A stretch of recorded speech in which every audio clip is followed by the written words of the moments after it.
দুইটা দুইটা ভয়ঙ্কর পাপের কথা বলে দেই। এই দুইটা পাপে যারা আসক্ত হয়ে আছে তারা তওবা করে ফিরে আসলে পরেও সারা জীবন তাদেরকে এটা সাফার করতে হবে। কথা বুঝতে পারছেন না?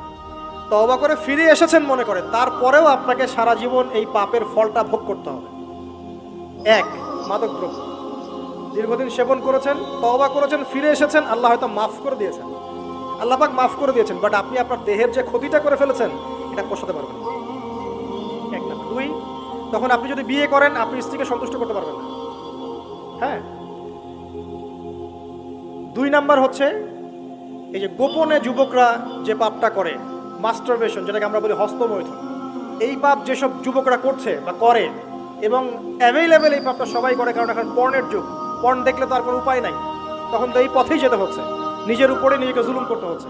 যারা হস্তমৈথুন অভ্যস্ত হয়ে গেছে এরা যদি তওবা করে ফিরেও আসে, শরীরের যে ক্ষতিটা হয়েছে এটা পূরণ হবে না। এখানে আপনার দেহের ক্ষতি, আপনার মস্তিষ্কের ক্ষতি, আপনার পরিবারের ক্ষতি, এমন আপনি যদি পরবর্তীতে গিয়ে পরিবার গঠন করতে চান আপনি সুখী পরিবারও গঠন করতে পারবেন না, কারণ ভিতর থেকে আপনি নিজেকে শেষ করে ফেলেছেন। গোপন পাপে লিপ্ত হবেন না, আপনি যৌবনকে ধরে রাখেন, ইনশাল্লাহ দেখবেন আপনি সারা জীবন এনজয় করতে পারবেন ইনশাল্লাহ। কিন্তু যদি এখন নিজেকে শেষ করে ফেলেন, এখন নিজেকে শেষ করে ফেললে আপনি বিয়ে করলে পরেও দেখবেন আপনি পস্তাচ্ছেন। ওই যে কলিকাতা হারবালে যেতে হবে, মডার্ন হারবালে দৌড় দিতে হবে, আর সব হারবাল টারবাল খেয়ে লাভ হয় না। কারণ কি? কারণ আল্লাহ প্রদত্ত যে নেয়ামত সেটা আপনি নষ্ট করে ফেলেছেন, এখন এইটা আর আপনি ক্ষতিপূরণ দিতে পারবেন না। অতএব জীবনটাকে সিরিয়াসলি নেন। দেখেন আমার মতো বয়সে, আমার চেয়ে প্রায় 10 বছর বয়স আগেই তারেক বিন জিয়াদ স্পেন জয় করেছিল। আমার যে বয়স এখন চলছে 30 পার হয়ে গেছে, এর চেয়ে আরও প্রায় 10 বছর আগে মোহাম্মদ বিন কাসিম এই সিন্ধু জয় করেছিল। এখন যে ইসলাম আপনি ভোগ করছেন এটা তাদের ফল, তাদের এই জিহাদের ফল। তো এখন আমাদের এই যে 20 বছর 30 বছরের যুব সমাজের দিকে তাকায় দেখেন, একবার তাকায় দেখেন, চেহারাগুলো একটু দেখেন, চেহারা দেখেন, এক একটা চেহারা দেখেন, চেহারায় নূর নাই, নষ্ট হয়ে গেছে, নামাজ নাই, চোখগুলো বসে যাচ্ছে, কারণ সারা রাত জেগে থাকছে। ওই যে টিকটক টিকটক টিকটক সারা রাত, হ্যাঁ সারা রাত ফোনে, সারা রাত গল্প গুজব। রাত্রেবেলা দেখবেন, রাত্রেবেলা শহর যেন জীবিত হচ্ছে, রাত্রেবেলা ক্যারাম খেলে, রাত্রে লুডো খেলে, রাত্রে এটা করে, রাত্রে সে, সারাদিন ঘুম, সারাটা দিন ঘুম। আপনি কি জানেন সারা রাত কে জেগে থাকে, সারাদিন কে, সারা রাত কে ঘুমায় আর সারা দিন কে জেগে থাকে? সারা রাত জেগে থাকে কুকুর এবং সারাদিন ঘুমায় কুকুর। আর দেখবেন আপনি বিড়ালকে দেখবেন, ও কিন্তু রাত্রে ঘুম এবং দিনের বেলা সে অ্যাক্টিভ। পাখিকে দেখবেন, পাখি সন্ধ্যা হলো একদম ঘরে, যেই সূর্য ডুববে পাখি একদম ঘরে, দেখেন না, পাখি ঘরে। আর যেই ফজর হবে পাখি বের হয়ে গেল। আর আল্লাহ রাসূল সাল্লাল্লাহু আলাইহি ওয়াসাল্লাম হয়তো বা এই কারণেই, আল্লাহ ভালো জানেন, তিনি বলেছেন এমন কিছু মানুষ জান্নাতে যাবে যাদের মনটা হবে পাখির মতো। দেখেন পাখি কি করে, একদম সন্ধ্যা হলো ঘরে ঢুকে গেল, যেই ফজর হবে একদম ফজরের আগে আগে সে বের হয়ে গেল। তো পাখির মতো হওয়ার চেষ্টা করে, পাখির মতো লাইফস্টাইলে আসে, এবং সে সারাদিন পরিশ্রম করে রিজিকের জন্য, করে না? আল্লাহ পাক পাখিকে রিজিক দেন কি চাকরির মধ্য দিয়ে না ব্যবসার মধ্য দিয়ে? কিভাবে সে রিজিক পায়?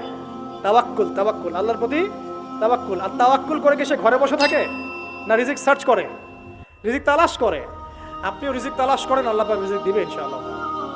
প্রিয় যুবক ভাইরা, আল্লাহর ওয়াস্তে তওবা করেন। যারা যারা মাদকদ্রব্যের সাথে সংশ্লিষ্ট আছেন বা থাকার সম্ভাবনাও ছিল, এর ধার কাছেও যাবেন না, ওয়াদা করছেন তো? এবং গোপন পাপে লিপ্ত হবেন না। মুসলিম তরুণ যুবকদেরকে উদ্দেশ্যে বলছি যে আপনারা কায়িক পরিশ্রম করেন, কায়িক পরিশ্রম করেন, 5 ওয়াক্ত সালাতটা আল্লাহর ওয়াস্তে নামাজে মসজিদে এসে পড়েন। বেশি কিছু করতে বলছি না ভাই, আমার কথা শোনেন, বেশি কিছু করতে বলছি না, আল্লাহর ওয়াস্তে 5 ওয়াক্ত নামাজটা মসজিদে পড়েন, পারবেন না? আচ্ছা, ডেইলি 10টা পৃষ্ঠা করে কোরআন তেলাওয়াত করেন, পারবেন? আল্লাহ তৌফিক দান করুন। ডেইলি 2-4 টাকা করে সদকা করেন, পারবেন? আচ্ছা, প্রত্যেক দিন কিছু দাওয়াতি কাজ করেন, আমর বিল মারুফ, সৎ কাজের আদেশ করবেন, নাহি আনিল মুনকার, অসৎ কাজে নিষেধ করবেন, পারা যাবে ইনশাআল্লাহ। আপনি হালাল রিজিকের একটা সন্ধান খোঁজার চেষ্টা করেন, পারবেন ইনশাআল্লাহ। পড়াশোনায় নিজেকে ব্যস্ত রাখেন, লেখাপড়ায় নিজেকে ব্যস্ত রাখেন। যদি এর পাশে আপনি সময় পান, আমি বলবো আপনি খেলাধুলা করেন। যদি সময় কিছু বের করতে পারেন, কায়িক কিছু পরিশ্রম করেন, প্রয়োজনে কিছু কসরত করেন, জিম করেন, খেলাধুলা করেন, তারপরেও পড়নে যায় না, তারপরেও গার্লফ্রেন্ডের পিছনে সময় নষ্ট করেন না, তারপরেও যে টিকটক, ফেসবুক, ইউটিউব নিয়ে পড়ে থাকেন, ওগুলোর চেয়ে খেলাধুলা করা অনেক ভালো আছে। অ্যাটলিস্ট আপনি ফিজিক্যালি ফিট থাকবেন। অনেকে বলতে পারে যে এটা না করলে হয়, এটা বাজে কাজ, সময় নষ্ট। আমি মনে করি এখনকার যুবকরা যেসব পথে সময় নষ্ট করছে এর চাইতে অ্যাটলিস্ট খেলাধুলা করলে ভালো ছিল।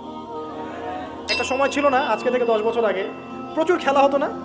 ক্রিকেট হতো, ফুটবল হতো, এই ব্যাডমিন্টন হতো শীতকালে, তাই না? খেলার লিপ্ত থাকলে কিন্তু আমাদের মধ্যে একটা হৃদ্যতা, একটা বন্ড তৈরি হতো, একটা বন্ড। আমরা অনেক টুর্নামেন্ট খেলতাম না? এখন দেখবেন কিচ্ছু নাই, সব বন্ধ, খালি ফোন, সারাদিন কি ফোন। এটা আরও কি ডেঞ্জারাস না? এভাবে তাদের ফিজিক্যাল বডিটা নষ্ট হচ্ছে, মেন্টাল স্ট্রেংথটাও নষ্ট হচ্ছে। এর চেয়ে বরং তারা যদি কোনো কসরত করে এটা অনেক ভালো হবে, এটা আমার মত। এটা আমি কোরআন সুন্নাহ থেকে কোনো কথা বলছি না। আল্লাহ পাক বোঝার তৌফিক দেখ। Please share my videos.